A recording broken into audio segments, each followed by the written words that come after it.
وہ پروگرام کر رہے تھے, وہ بڑے غصے ناک تھے, وہ سوالات پوچھ رہے تھے جہاز کے جناب والا. تو پھر جناب 10:22 پہ جانے کی پروک کر کے محمد مالک صاحب کا پروگرام گیا اور اشتہار چلنا شروع ہو گیا. ہم نے کہا شاید کوئی ٹیکنیکل مسئلہ تو نہیں ہو گیا جی, محمد مالک صاحب کا پروگرام ہو گیا. پھر ہم نے کی تفتیش تھوڑی تھی تو ہمیں پتہ چلا اچانک ہی ناگزیر وجوہات کی بنا پر ان کا پروگرام کاٹ دیا. تھوڑی دیر میں وہ پروگرام واپس آیا, لیکن جب وہ واپس آیا پروگرام تو محمد مالک صاحب نے پھر جہاز کے اوپر بات نہیں کی, کیونکہ محمد مالک صاحب کا سافٹ ویئر میرے خیال ہے ان کے ادارے نے تھوڑا بہت اپڈیٹ کر دیا تھا, تو جہاز کے اوپر انہوں نے بات نہیں کی, انہوں نے اچھی باتیں کی. پھر اب ناظرین عمران خان صاحب کے حوالے سے ایک باقاعدہ سے رہائی موومنٹ عید کے بعد شروع کی جائے گی. اس حوالے سے ایک پریس کانفرنس ہوئی ہے جو کہ سلمان اکرم راجہ صاحب اور جنید اکبر خان صاحب نے کی ہے. انہوں نے کہا کہ ہم عمران خان صاحب کے لیے ایک رہائی موومنٹ شروع کرنے جا رہے ہیں, جس کی ابتدائی اعلان وزیر اعلیٰ خیبر پختونخوا سہیل خان آفریدی صاحب کر چکے ہیں آلریڈی, اور انہوں نے کہا کہ عید کے بعد باقاعدہ سے اس موومنٹ کو شروع کیا جائے گا. سلمان اکرم راجہ صاحب کو سن لیں. تو ہم انشاءاللہ عید کے فوراً بعد چند دن بعد اپنے جو مرکزی عہدیداران ہیں اس تحریک کے, اس موومنٹ کے, وفاقی سطح پہ, صوبائی سطح پہ ان کا اعلان کریں گے. سہیل آفریدی صاحب یقیناً اس تمام موومنٹ میں کلیدی رول ادا کریں گے, اور ہم اس کو ڈسٹرکٹ کی سطح پہ, ضلع اور تحصیل کی سطح پہ لے کے جائیں گے, ہر سطح پہ. اچھا ناظرین, ایک اور خبر ہے اور یہ بڑی پریشان کن اور حیران کن خبر ہے. یہ اندر کی خبریں باہر جانے پر, یعنی جو اندر کی خبریں سی ایم ہاؤس کی خبریں ہیں انہیں لیک کرنے پر سہیل خان آفریدی صاحب نے ایک بڑا کلین اپ آپریشن شروع کیا ہے.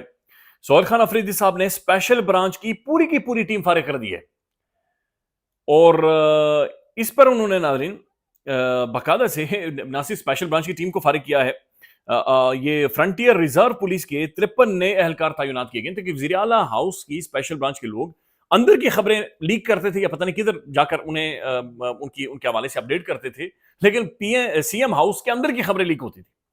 یہ حالات ناظرین سب پاکستان کے اندر بنے ہوئے ہیں ایک ایسے ٹائم میں جب ہماری تینوں چاروں طرف ناظرین جنگیں لگی ہوئی ہیں, مڈل ایسٹ وار, پھر افغانستان کے ساتھ جو ہمارے حالات بنے ہوئے ہیں, بھارت جن کے ساتھ ہماری ایک ایکٹیو وار ہو چکی ہے, تو ہم ولنریبل ہو گئے ہیں.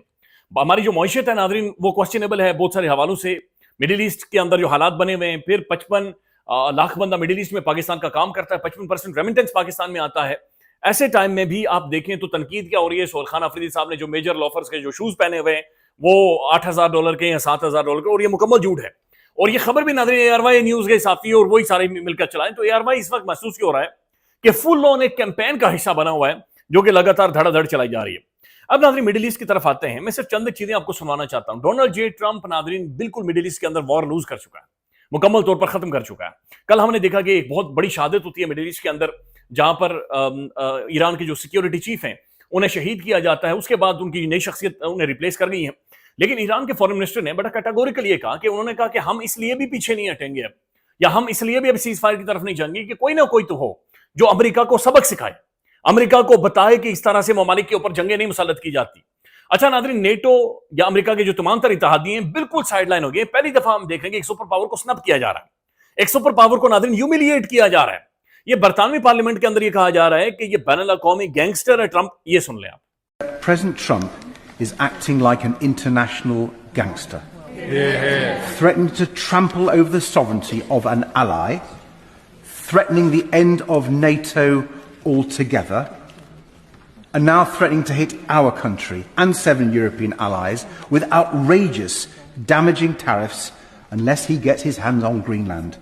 اس کے بعد ناظرین برطانوی جو پرائم منسٹر ہیں وہ بھی بڑا واضح طور پر یہ کہہ رہے ہیں کہ جو مرضی ہو جائے ہم مڈل ایسٹ کے اندر نہیں جائیں گے, ہم مڈل ایسٹ وار کے اندر کسی بھی طور پر شرکت نہیں کریں گے. یہ برطانیہ کی پی ایم کو سنیں. At the beginning of this conflict, I made it really clear that we wouldn't join the offensive strikes that the US and Israel were carrying out on Iran. We got about 300,000 British nationals in the Gulf region, and it's important that we protect them and our Gulf allies. So we have got the IRF in particular flying aeroplanes across the region. They're actually intercepting strikes to stop them hitting people and buildings. So that's defensive action, but we're not joining the war. اچھا, اسی طرح کی گفتگو France کے جو president ہیں مکرون, وہ بھی اسی طرح کی گفتگو کر رہے ہیں کہ ہم جنگ کا حصہ نہیں بنیں گے. یونان بھی انکار کر, پورا یورپ ناظرین خود کو سائیڈ لائن کر چکا ہے.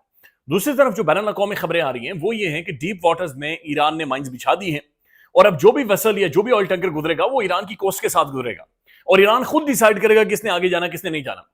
ایران کے اندر جو شہادتیں ہوئی ہیں, ٹاپ کی 40 ٹاپ پرسنالٹیز انہیں نیوٹرلائز کر دیا گیا ہے, انہیں شہید کر دیا گیا ہے. لیکن اس کے باوجود ناظرین ایران کے اندر جو رجیم ہے وہ ایک سسٹمیٹک رسپانس کر رہی ہے, یعنی سسٹمیٹکلی وہ بہیو کر رہے ہیں. میں دیکھ رہا تھا ان کے جو فارن منسٹر ہیں انہوں نے بڑا واضح طور پر یہ کہا کہ ہمارا جو نظام ہے, سسٹم ہے, وہ ایک پرسنالٹی کے اوپر یا ایک انڈیویجول کے اوپر ڈیپینڈ نہیں کرتا.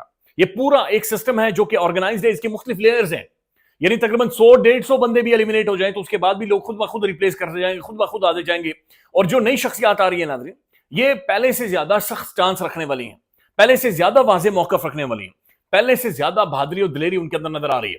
تو مڈل ایسٹ کا کنفلکٹ ناظرین 18ویں 19ویں دن میں داخل ہو چکا ہے اور اس کے اثرات اب پوری دنیا میں محسوس ہو رہے ہیں. جو معیشت کرپل کر رہی ہے, رول بیسڈ سسٹم پوری دنیا میں ختم ہو چکا ہے, امریکہ کی مونوپلی پوری دنیا کے اندر بینگ سپر پاور کوسچنیبل ہو گئی ہے اور چیزیں مزید ناظرین اگریویٹ کر رہی ہیں. خیال رکھیے گا, اپڈیٹ کریں گے. اللہ حافظ.